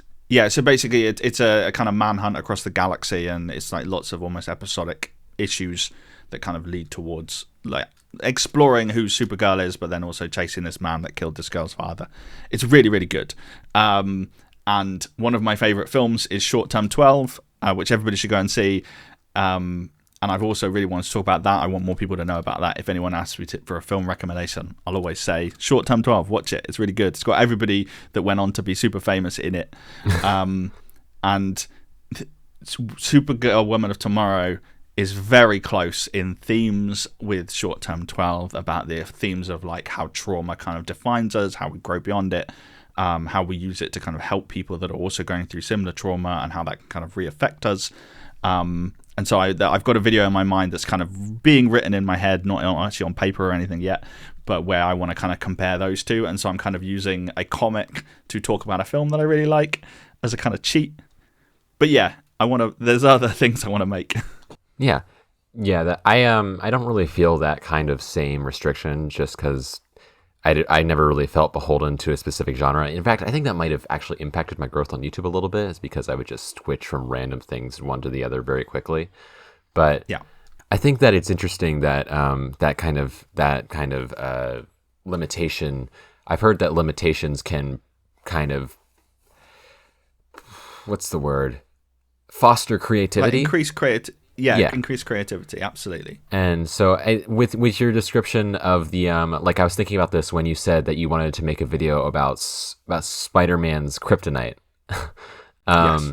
Which is an interesting way to kind of tie it back into your main channel's theme, your main channel's, thesis, your main channel's, subject matter, but still trying to be like more current and taking advantage of that whole ebb and flow thing. Yeah, absolutely. But like, I'm trying to do something. I know Pillar's pretty good at this as well, which is like using pop culture to talk about something bigger than pop culture. If that makes sense. Like your Morbiverse video about essentially how we use time and making sure that we kind of like use the time for us. Which you'd never think that the like Morbius or Craven would be combined with like a philosophical thing about like how we use time. But that's what I'm trying to do. With some future videos. But MataWeb is about the future, so. He's got you there. Yeah. No, I think that's part of it. Like, it's always, because by existing on the internet on platforms which incentivize or rather penalize deviation from norms, it behooves us to try and find inventive ways of tying interests into things our kind of audiences are interested in. And I guess that's something I've kind of felt a lot throughout my YouTube career, and I went through a phase of like consciously trying to widen the topics that people watching my stuff would click on, and for the longest time that basically meant any of those wider videos just didn't do so well. But I think eventually I crossed the hump, and I'm still at the point where I've got like almost 160,000 subs, and if I put out a video on something that isn't like quote something they're interested in, then it'll get like maybe 10,000 views. And like, obviously that's a lot for some people, but like if this is my job, that's not enough to pay any bills. But yeah, I think it comes back to what Chris was saying, in that like, I've got pretty good at tying stuff I'm really interested in talking about into stuff that I know will get people's attentions. But also this year, I'm going to try and push that even further. I've got some wacky topics that I want to talk about, and my kind of mindset right now is, people might not click on them, they might not do well, but if I put 110% into them, they might do well. And if this is going to be my job, if this is going to be my thing, and I don't kind of put my whole pussy into it, to use the internet lingo, then what's even the point? And, if it turns out the whole pillar of garbage financial kind of infrastructure burns down, then that happens, and I'll try and get another job. But I want to keep taking the steps. And also, circling back, if the Arcane video ever does win the Patreon poll, because for those who aren't members listening, past suggestions that don't win get put into a pool that gets basically recycled again and again. If and when that does win the poll, I'd love to, at the very least, get your thoughts on the topic, Chris. Or if you do have time, whenever that wins, we could do a collab. I don't mind. So whatever you'd however you'd want to be involved, that'd be cool in my books, That'd be great. I'm just ecstatic for that idea, for the possibility of Pillar watching Arcane, because I think he'd really love it. Yes.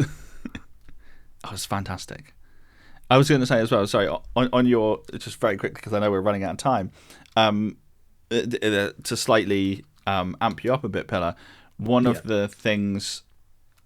your advantages, and with your audience that you've got, I think you've reached a position where people are more interested, like I'm interested in watching your opinion about a thing, Like, it's less that, like, I don't care about ugly. You did a video on uglies. I don't care about uglies. Who cares? But I'm interested in what you've got to say about it. And I think over the course of a lot of videos, you basically said, I've got an interesting viewpoint and a nuanced viewpoint that makes me go, oh, well, I'm not really interested in this thing, but I'm interested in your video on it, which I think will hopefully hold you in a good stead for, like, whatever you want to do.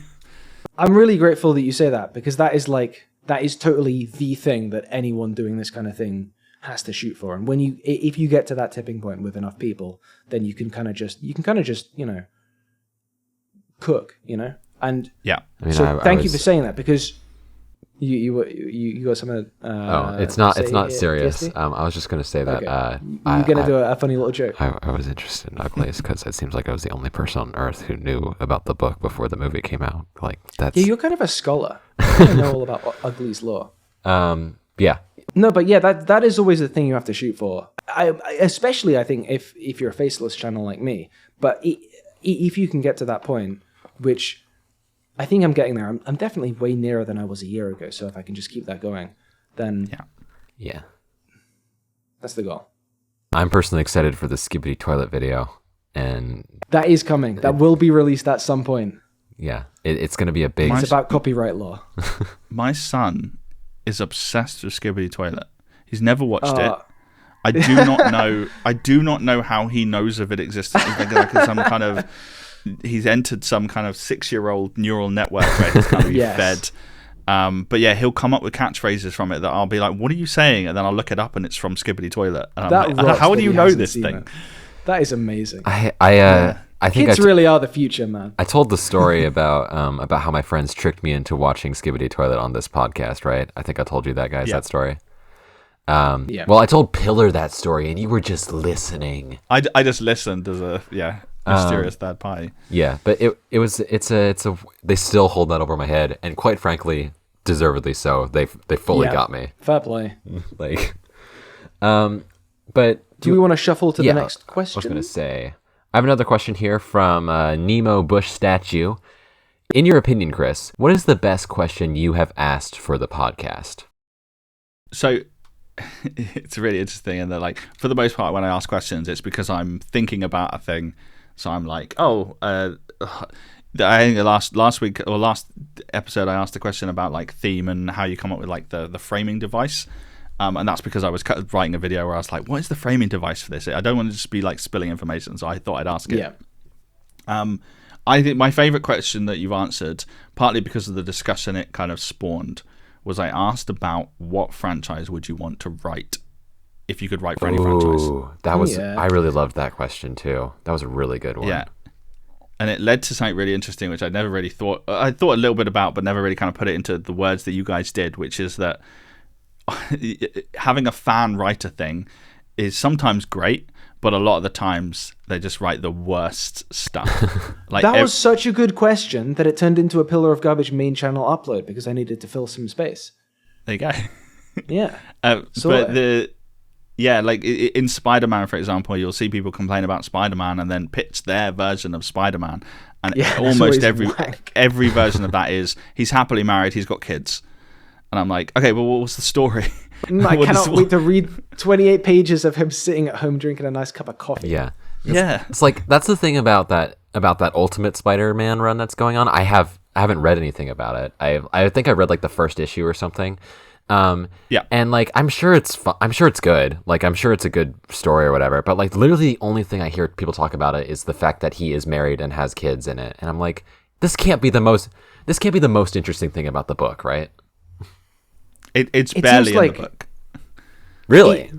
Starting in a place where Peter is maybe domestically happy, like, obviously that's going to work if you do something good with it. But I guess the point is then that's not going to continue for 10 years, right? That's not going to continue for 20 years. And when you start getting into the kind of the deep run, the later issues, and you've put him up against this rogues gallery and stuff, eventually you're going to want to start introducing some personal drama for him. Mm-hmm. And then, is he going to still be happily married at that point? I don't know. Doesn't like the entire show of Superman and Lois start with the core principle of Lois and Superman are happily married, or I should say Lois and Clark are happily together, and then there's drama that ensues? Yeah, because it has to be, because you're running a thing for 60 years. Yeah. I mean, like, it's kind of like what you said about it, like, what's the story? It's like, that's just like an element of the setting. That's not like, it's not. You've described something. You've not told a story. Yeah. You've described a family portrait. Yeah, sounds nice. Yeah. And it's, I also just think about how, like, people get upset that, like, Spider-Man, can't be happy, which, to be fair, it does seem like he gets into a lot of scrapes, and it seems almost ridiculous a little bit just how much he can get into, like, the most life-ruining situations ever. But I think that just kind of comes with the territory of being one of the most popular superhero comic characters ever, because the most amount of drama happens to you all the time, especially if, like, you take the 60 years worth of comic runs as all stuff that has literally happened to this same guy in the sliding time scale in, like, the past, like, 5 or 10 years or something. That would be rough, man. It's a pretty brutal life.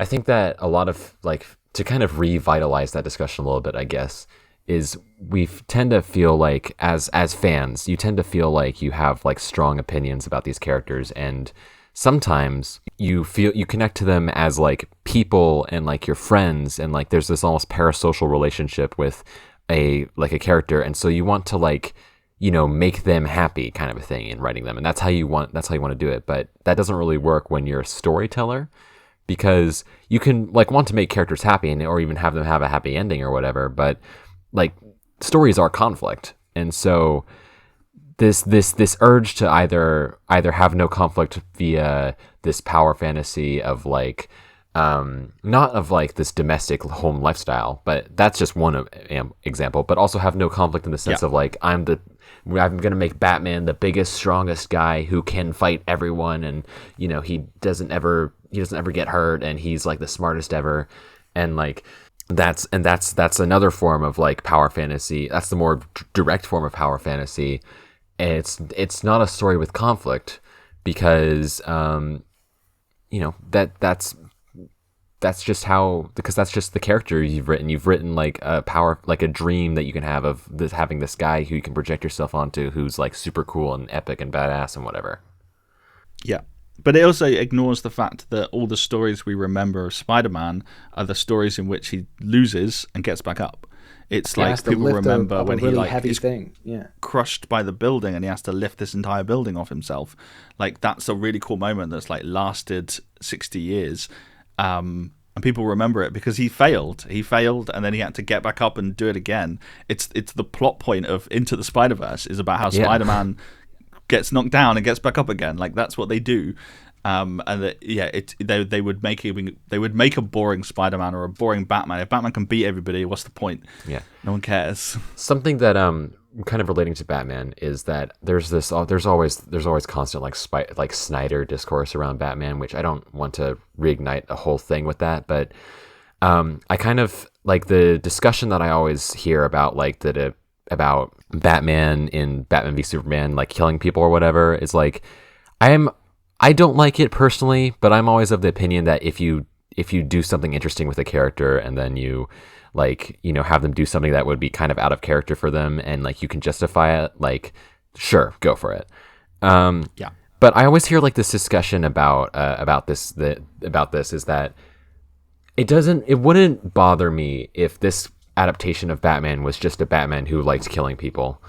I mean, it would bother me, but it wouldn't bother me from like a standpoint of, like, okay, this is supposed to be like the Batman that we're running with. Is hold on, let me recollect my thoughts a little bit. What I'm trying to say is that what bothers me is that people try to retroactively justify it as, like, no, this is, like, a regular Batman who wouldn't kill, but then something happened to him, and so now he's like this because of that.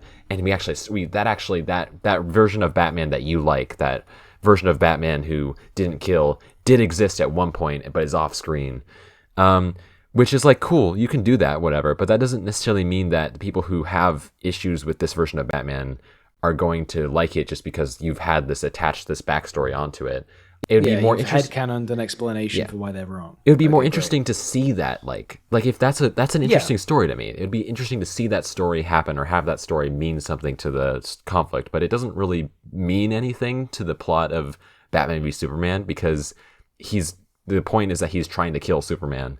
It doesn't really matter that he's a killer, because or actually it makes it worse if he's a killer in the context of that, because you're trying to make it a big deal that he's about to kill Superman, but he already kills people. Yeah. Yeah. I don't know. Hey, in the interests of brevity, just because I realize we've only got a few minutes before the Snyder drones, the Snyder Cult's drone hunts TSD down and blows him the fuck up.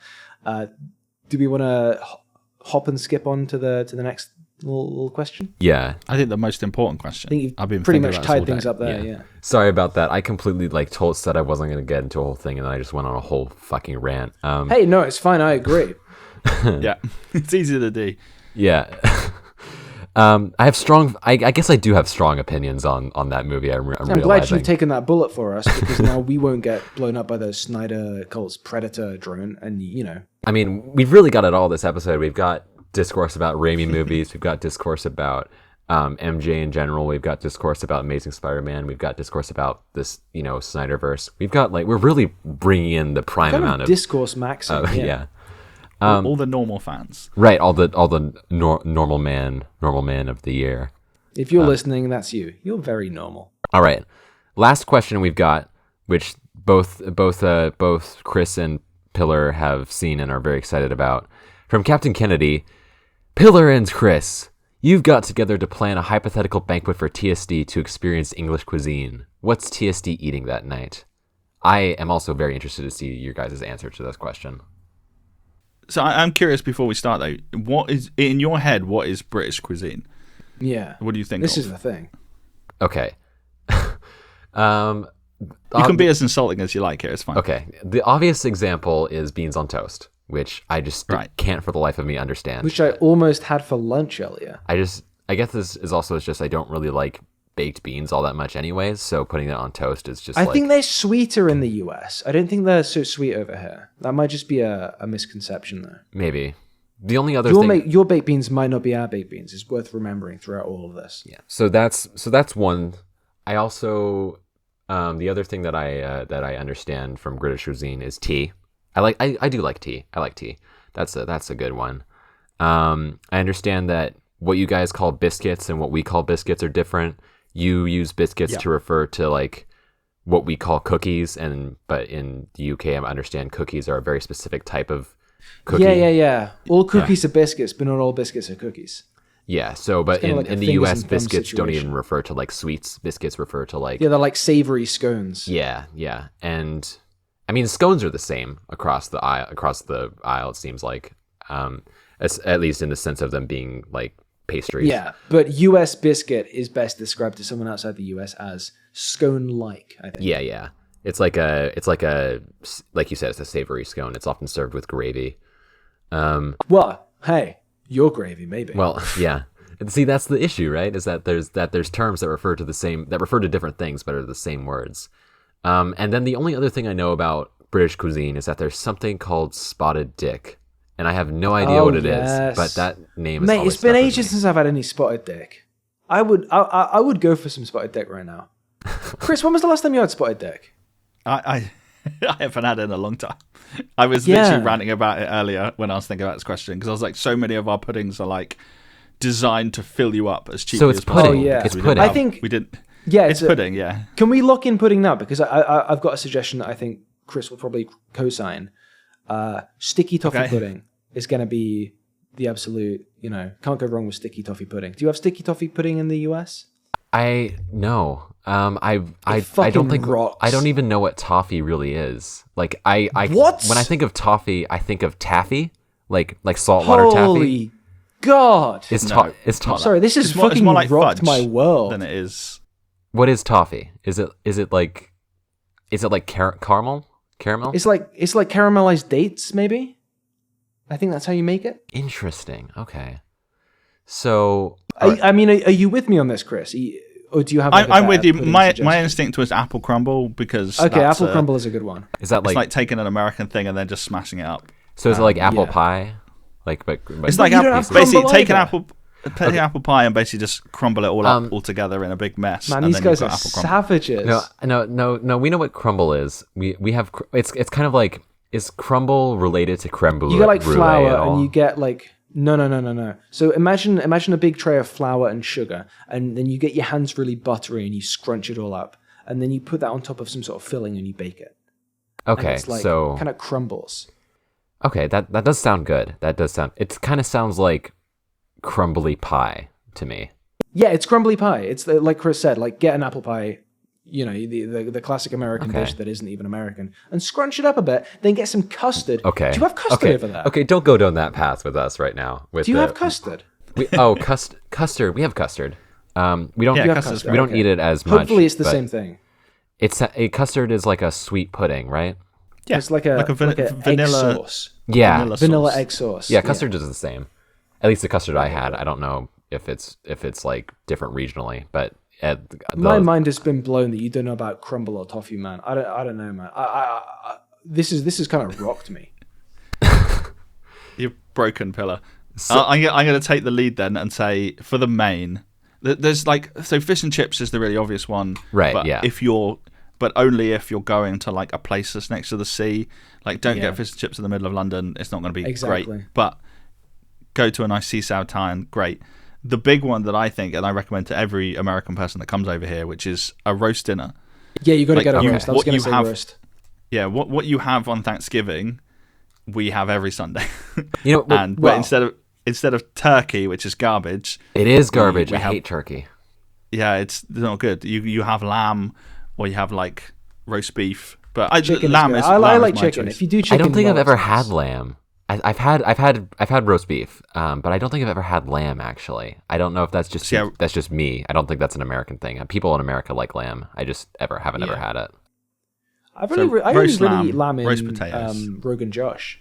What's funny about fish and chips though is that in the U.S. it's called the same thing, but it's literally the only context we use to refer to what we call fries as chips is that we refer to them as part of fish and chips. No, but I think it's worth circling back to what Chris was getting at, which is like painting you a mental picture of the roast dinner plate. Yeah, so you got a nice meat. The big thing that I don't think you've got over there is a Yorkshire pudding. Oh man, no, I've never had Yorkshire pudding. So it's hard to describe it, but it sounds really bad if you describe it, but it tastes really lovely. It's like batter, and then you bake it, and it rises into this sort of circular cup shape. Do you know what Toad in the Hole is? Do you have that? I feel like you probably don't, because I was going to say it's like Toad in the Hole, but without the sausages. Yeah, because Toad in the Hole was another of my recommendations. So this is cooked butter with sausages in it, and you call it Toad in the Hole. Is what I'm understanding. So Toad in the Hole is batter, not butter. Oh, batter. Okay, yeah, worth making that distinction. Yeah. Okay, that makes slightly more sense. I'm gonna find I guess a picture it's of my similar to Christmas what dinner you and put. What you call pigs in blankets, where you have a sausage. Oh yeah. And you wrap it in like a pastry thing. We kind of have baked that separately into like a Yorkshire pudding. Oh, okay. All right. So Yorkshire pudding is, okay, correct me if I'm wrong. Yorkshire pudding is the stuff that we would use to wrap sausages in to make pigs in blanket, but it's in like it's got a lot more butter in it, and it's cooked slightly differently. No, so it's batter. I've just shared a picture. I realized it's kind of like imagine what you'd cook up into a pancake or something like that. Okay, they're sending me images savory of this. rather than sweet. Yeah, and like, is there some sort of rising agent? I feel like there's a rising agent. I think it's essentially pancakes, but with like self-rising flour. Okay, yeah. So that they like rise up into like puffier things. That's what we put in our waffle iron. In America, pudding is exclusively like a sweet thing. Like it's like this is pretty much the only savory pudding. No, actually, because you've got black pudding as well, and white pudding. Okay, we just like the term pudding. Black pudding clears white pudding though. Also, side note, roast dinner delicious. I would also send you home with something from Greg's and something from an Indian takeaway. Just to give you the I was also thinking Indian takeaway, like in the way that like American has like Mexican food, because you have a lot of kind of Mexicans in there. A lot of Indian people came over to the UK, and so we've got this real kind of nice subculture over here. It's like a fusion cuisine, and like no, but I don't think you've quite got like British Indian. It's not, it is kind of its own thing. I mean, there's also obviously a lot of Thai people food and a lot. Oh yeah, well, hey, we've got that too. Yeah, sounds like there's a lot a lot of carryover. A lot of it is international, but I think the thing to note is that maybe it has since become internationalized, but like what has become British Indian cuisine, like a lot of people online will look at English people or British people claiming it as British food and say, well, no, it's Indian. You guys did a colonialism. You can't just say it's all British food now. But hey, colonialism was bad. Don't do colonialism. But when you do a colonialism, you get people coming to and fro a bit, right? And what happened was a lot of the dishes, Balti and tikka masala are two of the big examples, but it's similar with a lot of the kind of British Indian cuisine things, is that Indian chefs living in Britain and kind of their descendants gave rise to this way of, hey, let's cook some Indian curries, but, kind of maybe appealing more to British cuisines. And then fast forward a few years, and pretty much anyone at any point within the country, within like a mile or so of you can go to a place that will serve you some delicious curries, some nice rice, some nice, kind of naan breads. You just have a great time. Sink a few cobras or a few kingfishers. And even, the great thing about the British identity is that it isn't one nation, even just Britain. You've got England, you've got Wales, you've got Scotland, you've got Ireland. And I think if we are going to own the horrible, kind of national soul-destroying horrors of colonialism, which we should do, then the least we can do is acknowledge that also we got some kind of great curries out of it. All right. That's going to be my final hot take for the episode. Okay, well, I'm not going to comment on that. So take me through this. This is fish and chips from the seaside, not in London. Yes. Yorkshire pudding. Just a roast dinner in general. We're feeding roast. Yeah, you're having the Yorkshire pudding on the side of the roast dinner. Okay, so it's a roast dinner, and it's lamb, probably? Yeah, lamb, roast potatoes, peas, carrots, parsnips. Oh, I do want some good... I would love some roast potatoes. I was at my dad's for Christmas, for like a belated Christmas dinner. He did his parsnips like in honey. Have you ever had that? Yeah, honey roasted parsnips. Ooh, that sounds good. I'd never had honey roasted parsnips before. It was like a whole new world. Do you guys it's great. Do you guys eat like roasted asparagus over there? I feel like I'd boil my asparagus if I have asparagus. Oh no, you can't boil asparagus. Steam it. I mean steam. No, it's even worse. You have to roast your asparagus. You have to roast it so that the spices get all like caught up in the heads. And you putting spices in your asparagus for? Like it's not you like let the asparagus speak for itself. No, it's spices like you have like some pepper in there. You have a little bit like not like hard spices or anything. You have a little bit more like seasoning. Like seasoning, yeah. And God, it's so good. I love asparagus. I feel like if you steam an asparagus, maybe put a bit of butter on there, and then you don't really need too much else. Dude, I'm just thinking about asparagus now. Yeah. But so roast dinner with lamb and roasted potatoes and peas and Yorkshire pudding, and so Greg's sausage roll. None of your mark. Which is like a sausage and pastry thing. Indian takeaway. Is takeaway like takeout food, like fast food kind of thing? Yeah, it's the same thing. Yeah, you'll get Indian places that you can sit in and eat, but a lot of it's takeout. Okay, and then so tell me again what spotted dick is, because you didn't really explain that. You just said that it was pudding. Like what is it? What is in it? Isn't it just like a sort of kind of sweet, stodgy pudding with like, is it like raisins in it? We don't really eat it that I thought it was raisins in it. I think it's raisins. Yeah. You want to go with sticky toffee pudding though. Sticky toffee pudding. Okay. And you said that's caramelized dates? I think that's how you make toffee. Okay. I don't know how you make toffee. It's just like a thing. Okay. Well, so it's like, I think because when I think of that, I was thinking of like or iron.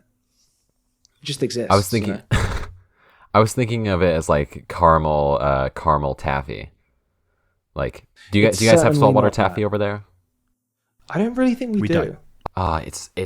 It's like pure sugar. It's like ridiculously bad for you. But it's so Why am I good. not surprised? It's like the stuff that like candy canes are made out of, but like it's like soft and it's I always got it at the boardwalk over on the East Coast. because they make it there. I'm not sure why it's called saltwater taffy. I think it's made with salt water. I would imagine so. My mental image is Homer Simpson getting it at the Springfield Boardwalk. So I would imagine there is kind of this sea's water involved in some case. Which is raises a lot of questions about where Springfield is, because because the boardwalk is only really a thing on the East Coast of the U.S. Yeah, and there are boardwalks on like the West Coast, but they have a very different vibe. But yeah. So Google is telling me that in America, toffee is called butter crunch, which I feel is a lie. That doesn't sound right at all. Butter crunch. I've never heard of that in my life. Okay. Sorry, Google is a lie. But basically, it's sugar. It's caramelized sugar with butter, basically. Okay. Nice and healthy. Hold on. So probably it's similar to caramel, but with butter added. I'm going to look up what toffee looks like. So like a date. Oh, I know what this is. Why am I know what thinking toffee is. Yeah. I've seen this before. I've just never heard it called toffee. It's like... Have you heard like Werther's Originals? Yeah, it's like... It just looks like caramel chips. That's what this looks like to me. And like, okay, so sticky toffee pudding uses dates. Okay. Specifically, in this one pudding, there are dates. Yeah, I don't know why the hell I didn't know what this is. What, dates? What were... I've seen this before. I've seen this in bakeries all the time, but it's just never called toffee. It's called like caramel chips and stuff like that. Okay. Yeah, I mean, now that I think about it, if you're taking the dates away, which are only in this pudding, then there is a lot of overlap, I feel, between caramel and toffee. Kind of this looks like brother and sister kind of relationship. It kind of looks like a caramel brownie almost, but not without the cakey stuff. It's just like it's sort of like that. Okay. And then you have it with a nice toffee sauce. Delicious. Maybe some custard. Now I'm hungry. Yeah, I'm kind of hungry too. I think I might go and eat lunch after this. Yeah. I feel like we've spent like 3/4 of a podcast discussing media in depth and answering some interesting questions.